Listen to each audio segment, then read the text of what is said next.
So ప్రేమైన వారు కొంత అంతరాయం కలిగింది, మాట్లాడుతున్నాం, విషయం గమనించండి. పాస్టర్ డానియల్ సాల్మన్ గారు ఫియర్ ఆఫ్ గాడ్, దేవుని యందు భయభక్తులు కలిగి ఉంటా అనే విషయాన్ని గురించి మాట్లాడుతున్నాను. నేను అంత్యకాల సిద్ధాంతం గురించి మాట్లాడుతున్నాను. స్లైడ్ పెట్టినప్పుడు ద థింగ్స్ టు కమ్ అన్న శీర్షికన విషయాలు మనం గమనిస్తున్నాం. మనం మాట్లాడినప్పుడు మొదటిసారిగా ఈ అంత్యకాల సిద్ధాంతము ఎందుకు చదవాలి, దాని ప్రయోజనాలు ఏంటి, కారణాలు ఏంటి అని ఉన్నాయి. ఒక 10 కారణాలు ఉన్నాయి. నేను 7 చెప్పినట్టు నాకు గుర్తు. ఎందుకు చదవాలన్నప్పుడు బాగా మంచి ఒక కారణం ఉంది. 1/4 of the Bible literature talks about eschatology అన్నారు. కాబట్టి వాళ్ళని చదవాలి కదా.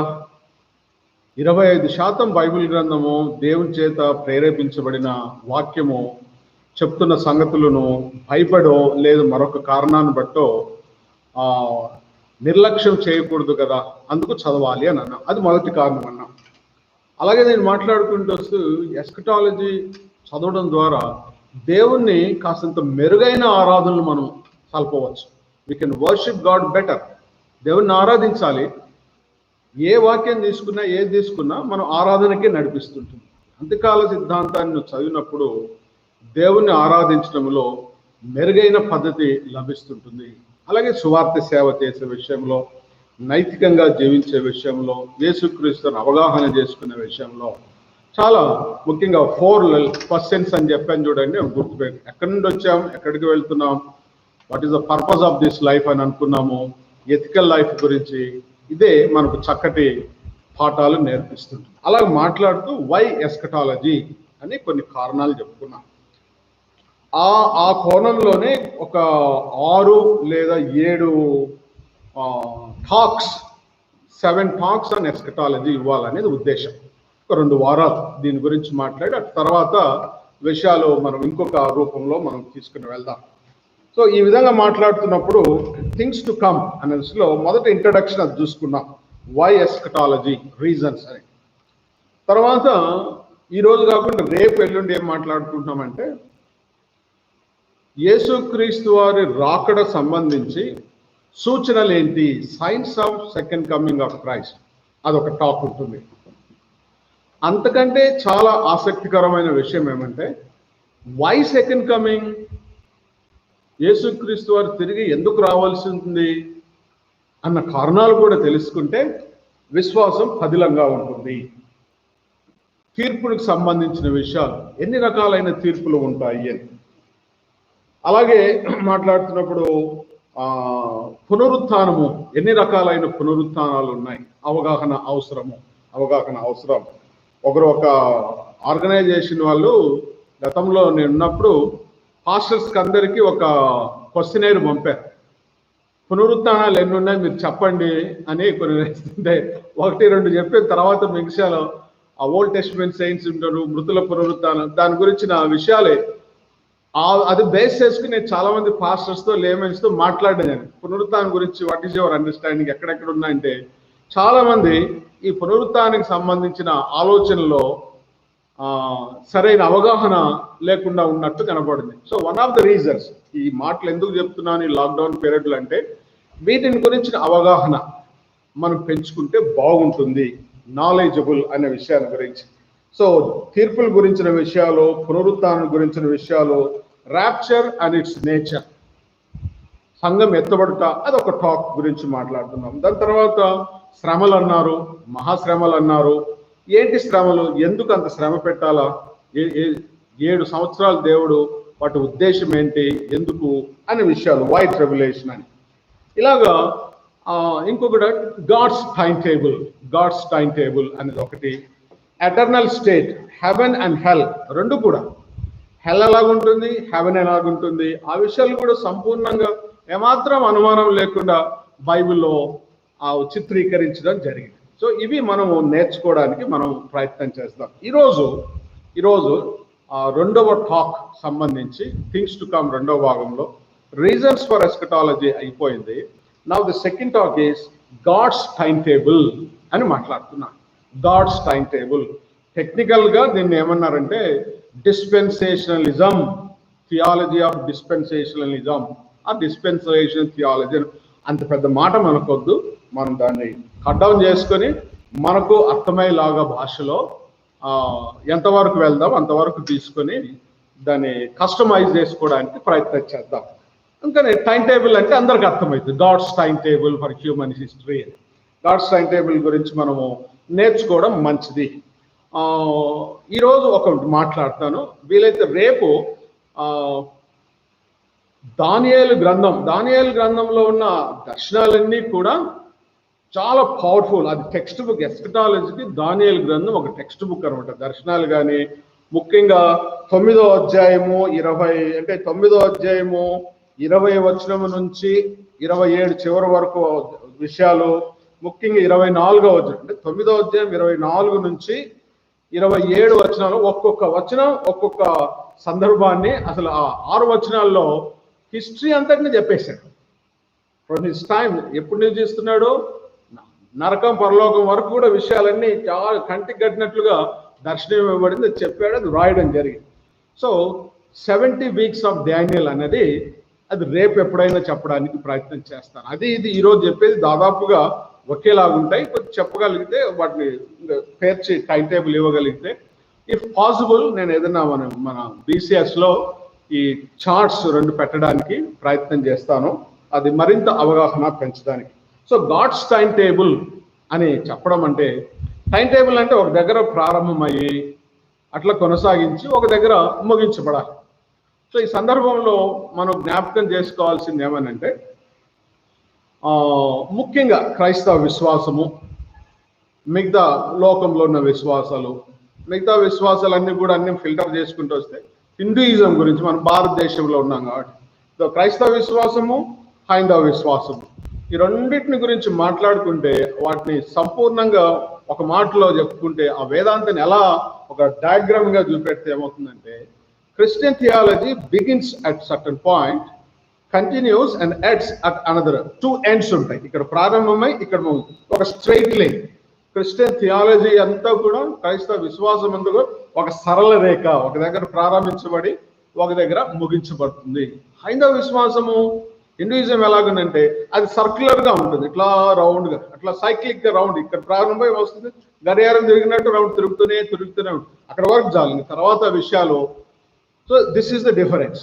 సో టైం టేబుల్ అంటే ఒక దగ్గర ప్రారంభమై అలాగొచ్చి ఒక దగ్గర ఆగిపోవడము ఉంటుంది. ఈ టైం టేబుల్ గురించి చెప్పవలసిన మాట అంటే, మనిషి పుట్టిన దగ్గర నుంచి మనిషి మరణించడం, ఈ కాలముని యొక్క కొలతనే గాడ్స్ టైం టేబుల్ అంటున్నాను.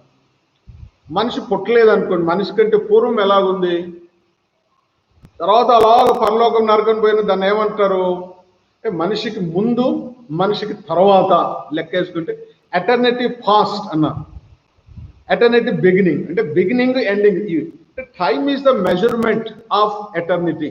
ఎటర్నిటీని కొలవడానికి 1 minute అంటే, మినిట్ ఈజ్ ఒక నిమిషము, కాలాన్ని కొలుస్తాం, కాలాన్ని నిమిషాల్లో కొలుస్తారు, గంటల్లో కొలుస్తారు. అట్లా నిత్యత్వాన్ని కొలవాలంటే ఇది కాలం కావాలి. ఎన్ని కాలాలు అయితే నిత్యత్వము, ఇంక దేర్ ఇస్ నో ఎండ్, అలాగనే వెళ్తుంది. సో ఈ నిత్యత్వంలో ఒక భాగము ఈ కాలము. ఇక్కడ ప్రారంభమైంది ఏదైనా తోటలో, ఇక్కడ మరి ఏదైనా తోటలో, లేదా 20వ అధ్యాయం, ప్రకటన 20వ అధ్యాయంలో పరలోక నరకంతో నూతన సృష్టితో, ఇక్కడ ఒక సృష్టి మరొక సృష్టితో ప్రారంభించబడి ముగించబడి, ఈ మధ్యలో ఉన్న కాలాన్ని ఒక డిఫరెంట్ స్టేజెస్ గా మనం మాట్లాడుకుంటే, వాటిని ఏమన్నారంటే డిఫరెంట్ 7 stages ఆఫ్ లైఫ్ అని అన్నారు, లేదా 7 stages ఆఫ్ డిస్పెన్సేషన్ అని అన్నారు, 7 యుగాలు అన్నారు, కాలాలు అన్నారు, వయసు అన్నారు, ఏదైనా పెట్టుకోవచ్చు, డిఫరెంట్ కంపార్ట్మెంట్స్ అనే విషయం. సో ఈ 7 యుగాలు అని నేను చెప్పడంలో ఉద్దేశం ఏమంటే, ఇది బేసిక్ లైన్ ఆఫ్ థాట్ ఉంటుంది. దీని మీద డెవలప్ చేసింది ఒకవేళ నేను మాట్లాడుతుంటే, అది కాదు కదా పాస్టర్ గారు, ఇలా కదా అని అంటే, ఇది నేను మాట్లాడుతుంది ఒక బేసిక్ లైన్ అన్నమాట. ఒక బేసిక్ లైన్, ఒక 300 square yards ఇల్లు ఉంది, ఒక మ్యాప్ ఇచ్చాను, బ్లూ ప్రింట్ వేసి 3 bedroom పెట్టాను నేను. మీరేమన్నారంటే ఇది ఇలా కదండి, ఇలాగా, ఈ బెడ్రూమ్ ఇక్కడ కాదు, ఇది ఇక్కడ కాదు అని మార్చుకోవచ్చు, సైజులు ఏం మారవు. ఇదండి ఇదండి కిచెన్కు డైనింగ్ హాల్ మధ్య గోడ తీసేద్దామండి. కానీ ఆ స్థలం అదే, ఆ ఉన్న బెడ్రూమ్స్ కిచెన్ అవి అలాగే ఉంటాయి. సో ఇక్కడ 7 యుగాలలో ఉన్న ఐటమ్స్ దేన్ని మార్చడానికి లేదు. కాకపోతే ఒకటి ముందు ఒకటి వెనకాల రావడానికి ఆస్కారం ఉంటుంది, అంతకంటే ఇంకేం లేదు. అందుకని బేసిక్ లైన్ ఒక ఒక ఒక లైన్ ఒక రెఫరెన్స్ ఉంటే ఈ చెప్పడానికి కారణం ఏమంటే still some of the pastor some of the elders ఈ ఎండ్ ఆఫ్ ద వరల్డ్ గురించిన అవగాహన చాలా తక్కువగా ఉంది. కాబట్టి ఎంతైనా ఈ చర్చి అక్కడ వరకే మనం ర్యాప్చర్ అనే దాని దగ్గర కూడా అసలు మాట్లాడడానికి ఇష్టపడ్డాం. You have to talk about rapture గురించి మాట్లాడాలి. ఎందుకంటే బైబిల్లో అది ప్రస్తావించబడింది, చెప్పబడింది. నరకం ఉంది, పరలోకం ఉంది, జడ్జిమెంట్స్ ఉన్నాయి. How can you ignore them?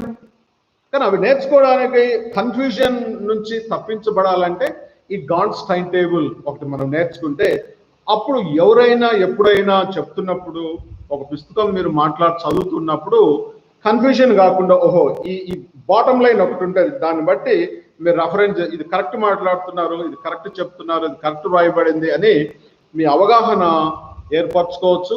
కన్ఫ్యూజన్కు దూరం ఉంది. For the sake of clarity of your faith ఈ టైం టేబుల్ అనే విషయాన్ని మీకు తెలియజేసుకుంటున్నాను. దీని గురించి చాలా పెద్దగా ఉన్నాయి, అంత అక్కర్లేదు. బేసిక్గా దిస్ ఇన్ఫర్మేషన్. సో 7 యుగాలుగా బైబిల్ టైం టేబుల్ మనం చూడొచ్చు. మొదటి యుగం గురించి మాట్లాడితే దాన్ని ఆదామవ్వలతో ప్రారంభించబడింది. ఆదామవ్వలు దాన్ని పాపరహిత యుగము లేదా అమాయకత్వ యుగము అని, ఇన్నోసెంట్ ఏజ్ అన్న. ఎన్ని సంవత్సరాలు ఉందంటే 33 సంవత్సరాలు ఉంది. యేసుక్రీస్తు వారు 33 అంటే రెండవ ఆదాము, మొదటి ఆదాము, సరే 33 సంవత్సరాలు వారు కేటాయించడే.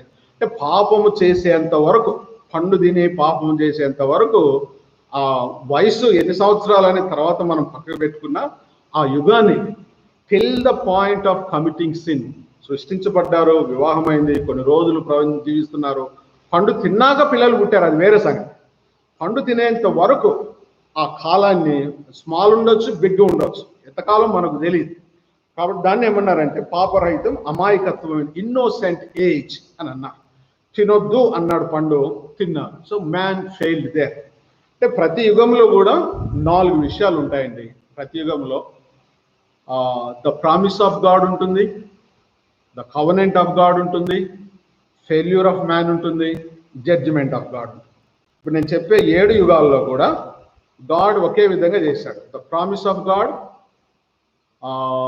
The covenant of God, the failure of man, the judgment of God.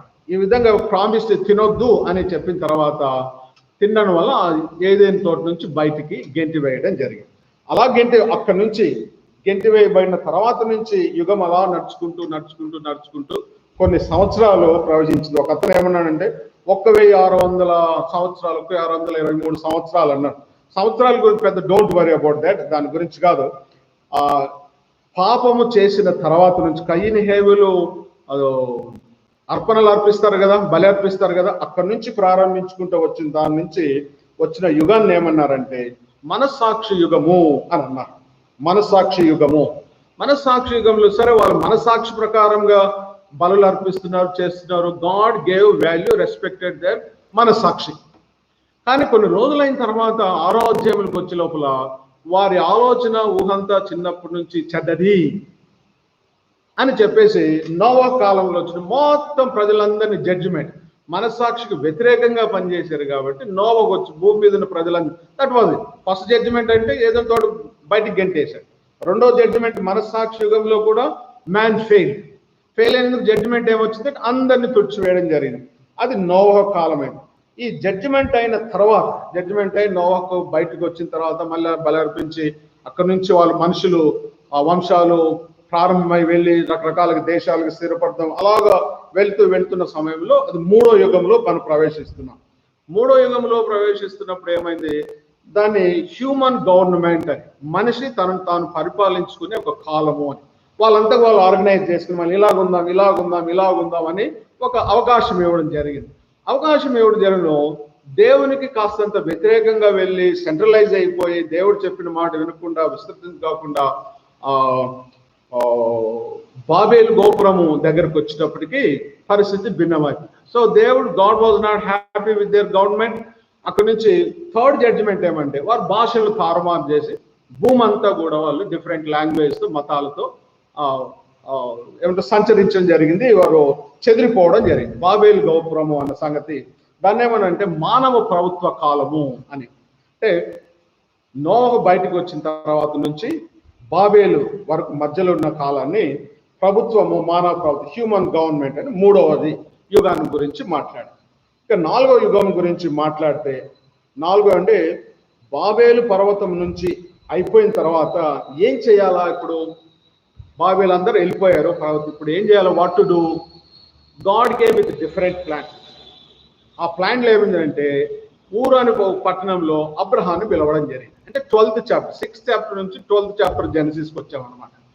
Abraham నువ్వు రా, నీతో మాట్లాడాలి, నీతో ఒక నిబంధన చేస్తున్నాను, నీతో ఒక ప్రామిస్ చేస్తున్నాను, ఈ విధంగా నువ్వు వెళ్ళాలి అని ప్రయాణం చేసి వెళ్ళిపోవాలి. వాళ్ళిద్దరు వెళ్ళిపోతుంటారు, అవన్నీ జరుగుతూ ఉంటుంది.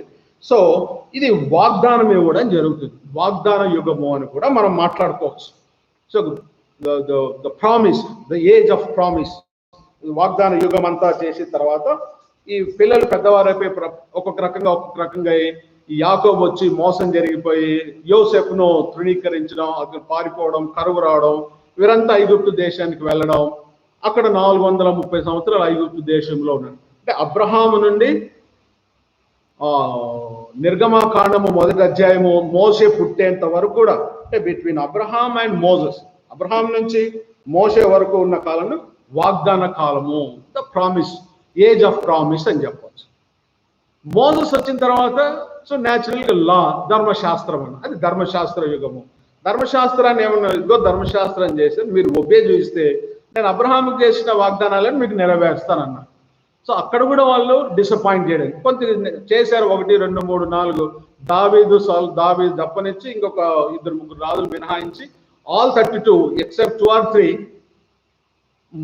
30 మంది రాజులు దేవుని ధర్మశాస్త్రానికి వ్యతిరేకంగా ఉల్లంఘించడం జరిగింది. కోపం రావడం వల్ల వారు బబులోను చెరకు కొనుక్కోబడటం జరిగింది. సో వాగ్దానం అయిపోయింది, ధర్మశాస్త్రం. బబులోను చెరకు కొనిపోయిన మళ్ళీ 80 సంవత్సరాలు అయిపోయిన మళ్ళీ వెనక్కి రావడం జరిగింది. అక్కడ దానియేలు దర్శనాలు యొక్క 9వ అధ్యాయంలో ప్రస్తావన అవుతుంది. రేపు మాట్లాడుతున్నాం. వాళ్ళు తిరిగి వచ్చి ఏం చేశారు? యేసుక్రీస్తు జననం దగ్గరకు వచ్చింది. యేసుక్రీస్తు జననం దగ్గరకు వచ్చిన తర్వాత యేసుక్రీస్తు వారు పుట్టడం జరిగింది. సో బబిలో నుంచి వెనక్కి వచ్చారు. వెనక్కి వస్తే అలా జీవిస్తున్న కాలంలో యేసుక్రీస్తు వారు పుట్టారు. యేసుక్రీస్తు మా పొద్దు యేసుక్రీస్తు వారు మరణించారు, పునరుత్థానుడు అయిపోయినాడు యేసుక్రీస్తు వారు. సో అక్కడి నుంచి అపోస్తల కార్యం ప్రారంభమైన తర్వాత నుంచి, లేదా యేసుక్రీస్తు వారి జననం నుంచి స్టోరీ మారిపోయి అప్పుడు పౌలు ఎంట్రీ ఇస్తాడు. పౌలు పేతురు గురించి మాట్లాడితే దాన్ని ఏమన్నారంటే the age of grace, the age of church అని పిలిచారు. అంటే మోషే ఉన్నప్పుడు ధర్మశాస్త్రం ఉంది, అబ్రహాం ఉన్నప్పుడు వాగ్దానం ఉంది. అబ్రహాము మోషే తర్వాత ఈ టైం టేబుల్లో లెక్కలేసుకుంటూ మనం వస్తుంటే పౌలు వస్తాడు, లేదా పేతురు వస్తాడు. దాన్ని ఏమన్నారంటే ఏజ్ ఆఫ్ గ్రేస్, దేవుని యొక్క కృప. అక్కడ అన్యజనులు రక్షింపబడిన ఒక ప్రణాళికను గురించి జరిగింది. ఇప్పుడు పౌలు సువార్తను ప్రకటించి, కృపా సువార్తను ప్రకటించి వెళ్తున్నప్పుడు అది కొనసాగితే ఎంతవరకు వచ్చిందంటే ఈ రోజు వరకు ఉంది, 2020 వరకు వచ్చింది. అంటే కృపాయుగం ఎన్ని సంవత్సరాలు వచ్చిందంటే 2000. వెనకాల నుంచి మాట్లాడితే అన్ని సంవత్సరాలు లెక్కలేము. మహా అంటే నీకు 1524 మొత్తం from the birth of Adam నుంచి the birth of Jesus Christ, ఇవి లెక్కలు వేసుకుంటే 450 ఇయర్స్, 4050 ఇయర్స్, 4000కు పైన చిలుకు ఉంటుంది. ఇది ఒక 2000 వేసుకుంటే 6000, ఇంకా తర్వాత వచ్చేది 7000. జాగ్రత్త అని ఒక రఫ్ టైం టేబుల్ గురించి మాట్లాడడం జరుగుతుంది. So let me tell you once again, ఇప్పటి వరకు అమాయకమైన జీవితము యుగం గురించి, ఆదమవ్వల గురించి మాట్లాడడం, తర్వాత మనసాక్షి గురించి మాట్లాడుతూ సరిగా లేనందున నోవాకు ఫ్లడ్ వచ్చింది. నోవాకు తర్వాత మానవ ప్రభుత్వం వచ్చింది. మానవ ప్రభుత్వం కూడా ఫెయిల్ చేసిన వల్ల బాబేల్ టవర్ వచ్చి జడ్జిమెంట్ ఇచ్చేశాడు. దాని తర్వాత అబ్రహామును తీసుకున్నాడు, వాగ్దానం చేసి. యాకోబు వాళ్ళు మోసం చేసినందున యోసేపు విషయంలో ఐగుప్తుల బానిసత్వం 430 సంవత్సరాలు ఉన్నారు. అక్కడ మోషే దర్శనం ఇచ్చి మోషేకు జ్ఞానం ధర్మశాస్త్రం ఇచ్చాడు. ఆ ధర్మశాస్త్రం చాలా 1500 years నడిచింది. కానీ ఏ రాజు కూడా ధర్మశాస్త్రాన్ని లేకపోవడం వలన జడ్జిమెంట్ ఇచ్చి బబులోనుకు చెరగా కొలిపోయారు. బబులోను చెర అయిపోయినాక మళ్ళీ వెనక్కి వస్తారు. వెనక్కి వచ్చినాక యేసుక్రీస్తు వారు పుడతారు. యేసుక్రీస్తు వారు పుట్టిన తర్వాత ఆ ప్రజలకు రక్షణ ఇచ్చే భాగ్యం విషయంలో మరొక కోణం వస్తుంటుంది. దాన్ని కృపాయుగం అన్నారు, చర్చ్. సో యేసుక్రీస్తు పునరుత్థానుడై ఆరోహణమైన తర్వాత జరుగుతున్న కాలము టైం టేబుల్ ఇప్పుడు 2020 వరకు ఇప్పుడు వచ్చింది. ఇంకా ఎన్ని రోజులు వస్తుందో మనకు తెలియదు.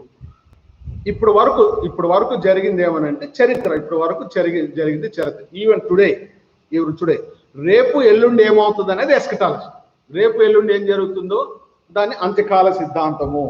సో ఈ టైం టేబుల్ ప్రకారం బైబిల్లో పండితులు వీళ్ళు ఒక రఫ్ బేసిక్ టైం టేబుల్ ప్రకారము ఇవన్నీ జరుగుతూ వెళ్ళాయి. ఇప్పుడు జరగవలసింది ఏది అని అంటే యేసుక్రీస్తు వారు మళ్ళీ రావడము అనే విషయం. సెకండ్ కమింగ్ ఆఫ్ క్రైస్ట్ ఎలా ప్రారంభం అవుతుందని అంటే ర్యాప్చర్తో సంఘము ఎత్తబడుట అనే ఒక ఘటన చేత ప్రారంభోత్సవం జరుగుతూ ఉంటుంది. తెస్సలోని పత్రికలో మాట్లాడినాడు, మధ్యాకాశంలోకి వస్తారు, పునరుత్థానులు అవుతారు, బ్రతికున్న వారు మార్పు చెందుతారు, ఇద్దరు కలిసి మధ్యాకాశంలో కలిసి నిత్యము దేవునితో ఉంటారు అని. So next event according to God's time table is rapture. సంఘము ఎత్తబడ్డ అంటే సంఘం అంటే నువ్వు నేను, ఈ భూమి మీద ఉన్న క్రైస్తవులందరూ, యేసుక్రీస్తు వారిని అంగీకరించిన వారందరూ. స్థానిక సంఘం కాదు కానీ సార్వత్రిక సంఘము. యేసుక్రీస్తు వారి యొక్క రక్తంతో కడగబడిన వారు, దేవుడు అంగీకరించిన వారు, మారు మనసు పొందిన వారిని దేవుడు తీసుకొని వెళ్తాడు అన్నది జరగనే ఉంది. నెక్స్ట్ జరగనే ఉంది. కాకపోతే జరుగుతుంది టైం టేబుల్ ప్రకారం, కానీ ఎప్పుడు ఎలా జరుగుతుంది అన్న విషయంలోనే చాలా గొప్ప సంగతులు లేదా గమనం పెట్టవలసిన సంగతులు అట్ ఎనీ టైం జరగవచ్చు, ఆస్కారం ఉంది. కాబట్టి మీ రక్షణ గురించి చాలా జాగ్రత్తగా ఉండాలి, ఇష్టానుసారంగా ఇవన్నీ కూడా టైం టేబుల్స్ అన్ని కూడా మన జాగ్రత్త కొరకు, మన రక్షణ గురించి, మన బాగు నిమిత్తము చెప్పబడ్డాయి. సో 2020లో ఉన్నాం. 21, 22, 20, 2030, 2050 ఏం జరగవచ్చు? జరిగితే కాస్మలాజికల్ గా బైబిల్ ప్రకారం ఏం జరగాలంటే rapture of the church main event జరగవలసి ఉన్నది అని. అది అయిన తర్వాత ఒకవేళ సంఘం ఇక్కడ నుంచి ఎత్తుపోబడిన తర్వాత భూమి మీద ప్రజలు ఉంటారు. ఇప్పుడు నేను ఈ మాట చెప్తుంటేనే మీరు ఏమనుకున్నారంటే సంఘం అయిపోయిన తర్వాత, యేసుక్రీస్తు వారు పైకి వెళ్ళిపోయిన తర్వాత భూమి మీద పరిస్థితులు, వాళ్ళ గతి ఏంటి, వాళ్ళ రక్షణ ఏంటి అని ఇమ్మీడియట్ గా మనకు తలంపులు వస్తుంటాయి. We have best answers for that. What is the fate of the left over? సంఘం ఎత్తమైపోయింది, భార్య భర్తలు ఉన్నారు, భర్త పైకి పోయిన భార్య కింద. మరి ఆ భార్య సంగతి, పిల్లల సంగతి, వాళ్ళకి సంఘంలో లేదు. సంఘం లేనప్పుడు రక్షణ ఎక్కడుంది, నిత్యత్వం ఎక్కడుంది? The grace was close. Age of grace close అయిపోయింది. ర్యాప్చర్తో ఏజ్ ఆఫ్ గ్రేస్ క్లోజ్ అయిపోయింది. మరి ఎలాగెప్పుడు? దానికి జవాబులు ఉన్నాయి. ఆ టైం టేబుల్లో మనం అక్కడికి వచ్చినప్పుడు ర్యాప్చర్ అండ్ ఇట్స్ నేచర్ వచ్చినప్పుడు దాన్ని మాట్లాడతాం. So what I'm trying to say, కృపాయుగం, చర్చ్ ఏజ్ ఆఫ్ గ్రేస్ యేసుక్రీస్తు ప్రారంభమైంది. పౌలుకి ఇచ్చాడు. పౌలు మాట్లాడుకుంటూ వచ్చాడు. ఇక్కడ దాకా వచ్చాము. ఇక్కడ నెక్స్ట్ ఐటమ్ ఇస్ ర్యాప్చర్ జరుగుతుంది. మధ్యాకాశంలో వచ్చి అటు నుంచి వెళ్ళిపోవడం జరుగుతుంది. ర్యాప్చర్ తర్వాత ఏం జరుగుతుంది టైం టేబుల్ ప్రకారం అంటే 7 సంవత్సరాల మహాశ్రమలు ఉంటాయి. మహాశ్రమలు, ర్యాత్ ఆఫ్ గాడ్ ఉంటుంది. ఇది నేను బేసిక్ అని చెప్తుంటున్నాను. ఇంకొంచెం డీటెయిల్ పోతే ఆ మహాశ్రమలు కాదు, శ్రమలు ప్రారంభమై 3.5 సంవత్సరాలు అయిన తర్వాత సెకండ్ హాఫ్ లో ఉన్న 3.5 అప్పుడు మహాశ్రమలు వస్తాయి అని. అంటే కొద్దిగా డీటెయిల్గా అప్పుడు వలుచుకుంటే మనం డెప్త్కి పోతుంటే చాలా క్లియర్గా ఉంటాయి. అది వేరే విషయం. బేసిక్ మాట్లాడుతున్నా. 7 yearsకు మహాశ్రమలు ఉంటాయి. అంటే ప్రకటన గ్రంథంలో చెప్పిన శ్రమలన్నీ 7 సంవత్సరాల్లో జరుగుతాయి. 7 సంవత్సరాలు జరగడానికి ఆస్కారం. సో 7 సంవత్సరాలు అయిపోయిన తర్వాత ఏమవుతుంది? ర్యాప్చర్ అయిపోయింది. అక్కడితో కృపాయుగం అయిపోయింది.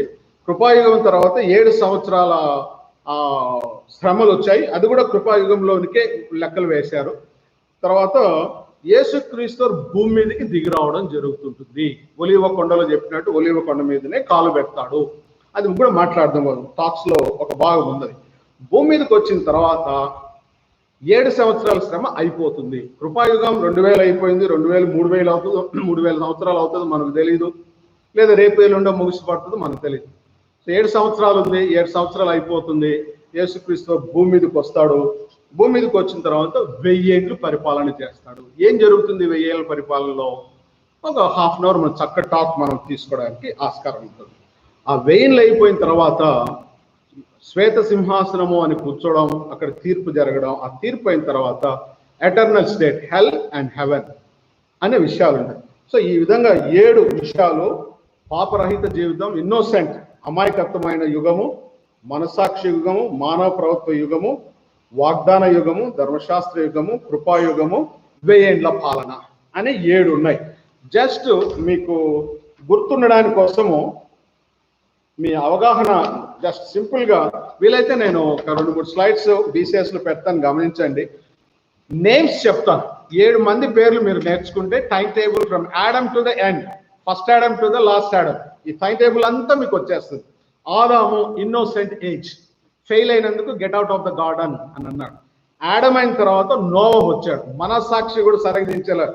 I'm not happy with you. Flood వచ్చింది నోవహ్ టైంలో, నోవహ్ మటుకి రక్షింపబడ్డారు, మిగతా వాళ్ళందరూ నాశనం అయిపోయారు. ఫ్లడ్ వచ్చింది, ఆ విధంగా జడ్జిమెంట్.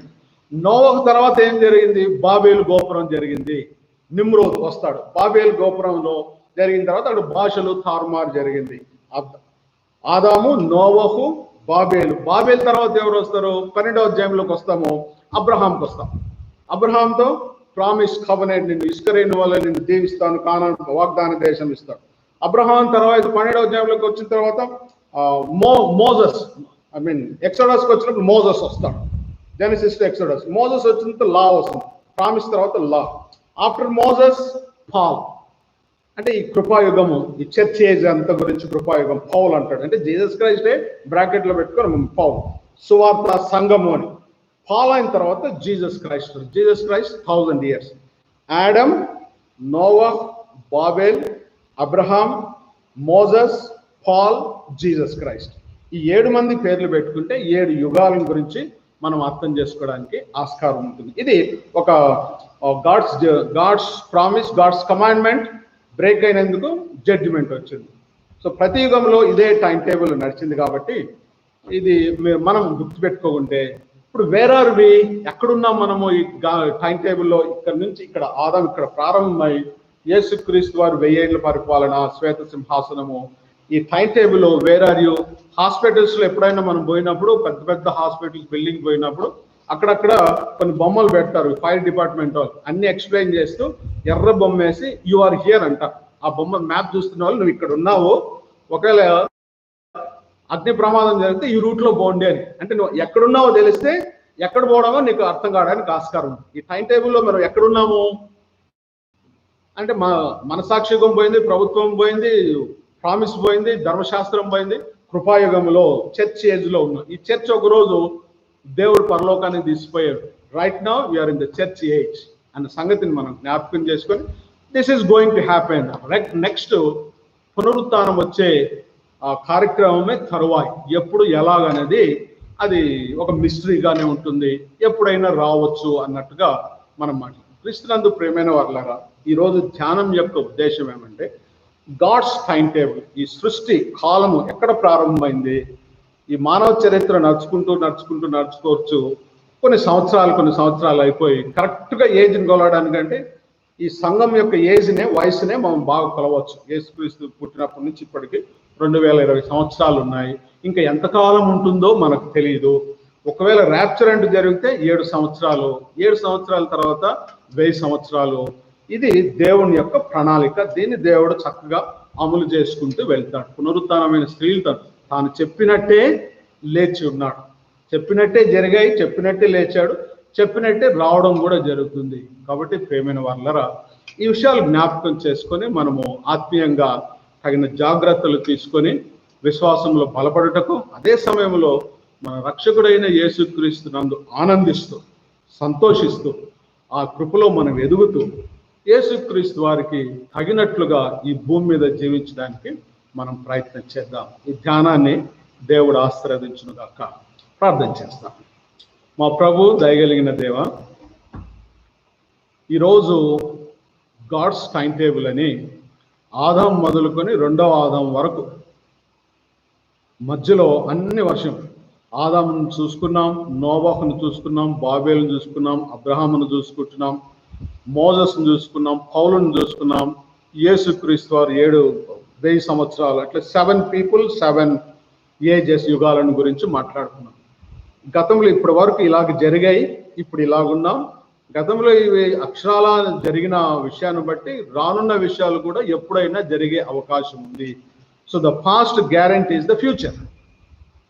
దేర్ఫోర్ మేము జాగ్రత్తగా ఉండాలి, అప్రమత్తంగా ఉండాలి అన్నది ఒక చిన్న పాఠము మేము నేర్చుకుంటున్నాం. ఇంకా కొన్ని విషయాలు రానున్న కాలంలో డిఫరెంట్ టాక్స్ మేము నేర్చుకుని అన్ని విధాల సిద్ధపడిన వారంగా ఉండటం కృపదైత్యమని కోరుతూ మరొకసారి ప్రభా సంఘాన్ని అంతటి గురించి ప్రార్థన చేస్తున్నాం. స్థానిక సంఘమే కాదు, భూప్రపంచం మీద దేశం రాష్ట్రాల్లో ఉన్న వాటన్నింటి గురించి ప్రార్థిస్తున్నాం. ఈ సమయాన్ని సంఘం యొక్క ఆత్మిక విషయాల్లో విశ్వాసం నుంచి తప్పుకోకుండా, వైరాగ్యంలోనికి వెళ్లకుండా ఎలా కాపాడుకోవాలనో మన కొన్ని తలంపులు, ఆలోచనలు, నిర్మాణాత్మకమైన దర్శనం మాకు అనుగ్రహించగలని ప్రార్థన చేస్తూ స్తుతి, ఘనత, మహిమ మీకు ఆరోపిస్తూ యేసుక్రీస్తు నామములో ప్రార్థన వేడుకుంటున్నాం తండ్రి, ఆమేన్. తండ్రి, కుమార, పరిశుద్ధాత్మను మన త్రియక దేవుని ఆశీర్వాద ఈ ధ్యానంలో పాల్గొన్న వారందరికీ, దేవుని ప్రేమించే వారికి ఇప్పుడు ఎల్లప్పుడూ సదాకాలం తోడైండును గాక. ఆమేన్.